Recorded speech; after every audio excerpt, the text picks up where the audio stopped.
Hey, French ones. It's me again. I hope this is the last time that you have to see me on a screen. But it is a Sunday night, and I am planning to come back to school on Thursday. And I wanted you guys to have a fun activity to do between now and Thursday. So on Monday, Tuesday, Wednesday, you can play this awesome game.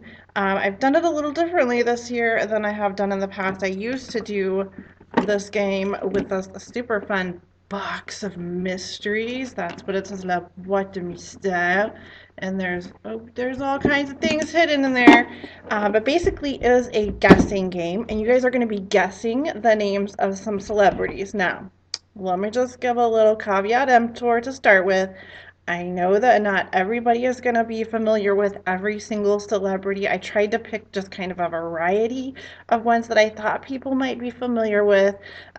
You may know about me that I do not have TV. I don't watch TV, so I'm really not up on all of the more recent television stuff. I'm pretty far behind in movies as well, but I'm pretty into music, and I know what's going on in the news. So I've tried to include stuff from all of those different genres. But if it's a little bit dated, excuse me. And if there's something that is a celebrity that you don't agree with, I'm sorry. Everybody hates Justin Bieber. I mean, that's just how it is. Riff Raff, everybody hates him.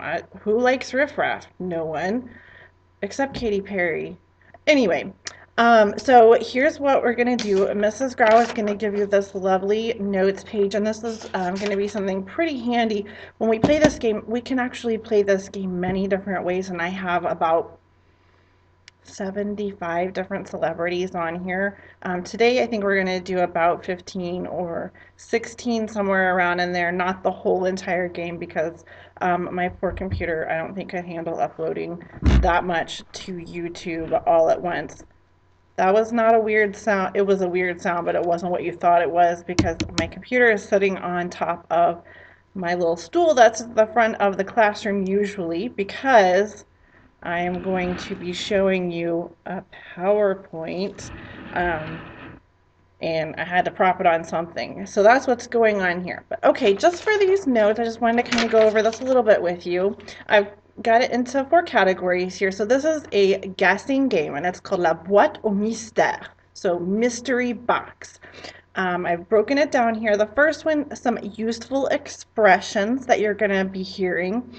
Basically, when you're playing this game, I'm going to be speaking entirely in French to you, and you're going to be trying to guess what celebrity I'm talking about. Now, you're going to be able to use cognates for this game. If you might recall from semester 1, a French one, a cognate is a word that looks like, sounds like, and has similar meaning in 2 or more languages. So, if, for instance, you may not know the word rappeur, but you can guess because it sounds so close to English that that word means rapper. And so I'm going totally out of order here, but it tells on the 4th a little slot on here that as we play this game, you've got to rely on your knowledge of cognates. I'm going to be speaking in a much higher register of French than I normally would to you. But this is kind of a game not to frustrate you, but to show you how much you really can understand, even without knowing every single word in French. But to make it a little bit fairer, I've included some different words on here. At the top are some expressions, then you've got some nouns, like professions of the different people, and there's also some extra adjectives. I know you've got that nice big chart of adjectives, but here's still just a few more, I think 4 more, to make it a little easier to play this game, I think. Okay, so some useful expressions. You might hear me say, in fact, you will hear me say many times the expression see. And I think we've talked about this before, that a lot of times kids will confuse that word with the English word say, S-A-Y. It doesn't mean that at all. Say means it is. It can mean he is or she is if you're using it to say something like what's on this page here. C'est une femme. It might be something I'm talking about one of these celebrities to tell you it's a woman. Or I might say, c'est un animal, it is an animal, that kind of a thing. C'est un homme, if it's a man. I might say that someone is either still alive or dead. So you use it just like you would use être on its own. So être toujours en vie, toujours means always or still. So en vie means alive, in life. So to say that someone is still in life or always in life is that they're still living. So you have to conjugate the verb, être, of course. I don't remember if I mentioned this before, but I've been looking at your worksheets that you've been working on, and everybody's been doing really great about conjugating verbs. That's a really common error when people first start off in French 1 that they want to not conjugate their verb. And remember, conjugating a verb is simply breaking it down into its individual parts based on pronoun. So when you conjugate être, you say je suis, tu es, il est, elle est, and so on and so forth. Just like in English, we would say I am, you are, he is, she is. So everybody's been doing awesome about remembering to conjugate the verb. I'm very, very happy with that. Not everybody is remembering the correct forms of the verb, but that will come in time. But just remember, if you're ever tempted to leave a verb not conjugated, that's as uncomfortable to look at as if, say, you left Santa Claus with no clothes on. So please don't leave your verbs unconjugated. It looks just that bad. All right. Now, so if you want to say that someone is still alive, like I said there, the sentence Oprah is still alive. I think she is as of today anyway. Oprah est toujours en vie. And if I want to say that someone is dead, if it's a guy, we would say mort. If it's a girl, we're adding that extra E to make it feminine, which allows you to pronounce the T, so it becomes morte. So George Washington est mort, and Marie Antoinette est morte. We had to add the E because Marie Antoinette was a woman. All right, now I'm also probably going to be saying the word not sometimes. Like if I want to say that someone is not kind or nice, not cool, I can use the word pas in front of an adjective. So pas gentil, pas sympa. Any adjective will work after pas. And when I come back, I'm going to explain to you guys how to make a sentence negative, and you're going to be using the word pas to make sentences negative too. Very exciting.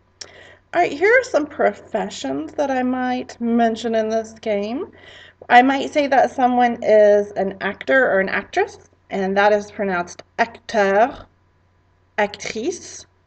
So if you hear me say acteur, actrice, that's what I'm talking about. I might say that someone is a chanteur, or if they're a girl, a chanteuse. That's a singer, male, female. I might say that someone is an homme politique or une femme politique. And that expression means politician. It's kind of funny because in English, politician, it's a guy or a girl, it doesn't matter. But in French, you have to say that it's a man politician or a woman politician. It's a little bit different there. I might tell you that someone is a musician by saying the term musicien, musicienne. So really, when you make it feminine, you double the N and add an extra E. It really is very overpronounced. So musicien, musicienne. I hope you can hear that difference. I'm sure you can. All right, if I'm going to tell you that someone is a character, whether that might be, like Harry Potter is a literary character, or Edward from Twilight is a movie character, I might say that they are un personnage. Personnage means character, and I might say personnage littéraire, personnage de film. I could even say personnage de livre if I was telling you about a book character. Although littéraire and de livre could both be used to be talking about a book character. I would consider littéraire to be more literature based, like a character from classical literature, and un personnage de livre might be a more recent, like a book that came out in the last 100 years would be un personnage de livre, whereas un personnage littéraire might be someone like Moses from a really, really old book, or someone like that. All right, that's going to come up here shortly. I might say that someone's a rapper by telling you that they're a rappeur, if they're a guy, or if it's a lady rapper, a rappeuse, une rappeuse. And then since I mentioned the word character, I might also mention if someone is a real person, like a human person, not an imaginary person. So, une vraie personne means a real person. And personne is one of those words that is always feminine, even when the person is a guy, which is kind of weird, but it's just that's the way it is. Sort of like how dog is always masculine, even if it's a feminine dog, same exact way with the word personne, it's always feminine. All right, and the last little bit here are some extra adjectives that I might mention. Well, I'm definitely going to say that someone is célèbre if they're a famous celebrity. See how that's a cognate. I might say that someone is imaginaire if they're not real, they're imaginary. I might say that someone is marié, and if it's a girl, it's pronounced the same, but you do spell it differently. Marié, they both mean married. And lastly, if I might say that someone is real, so vrai, vrai, they sound the same, but they both mean real, masculine and feminine. All right, I'm going to click pause on this and turn the screen because I have no idea how to edit. Yeah, I'm not going to learn for 3 more days. Um, and then I will be on the PowerPoint with you in just a moment.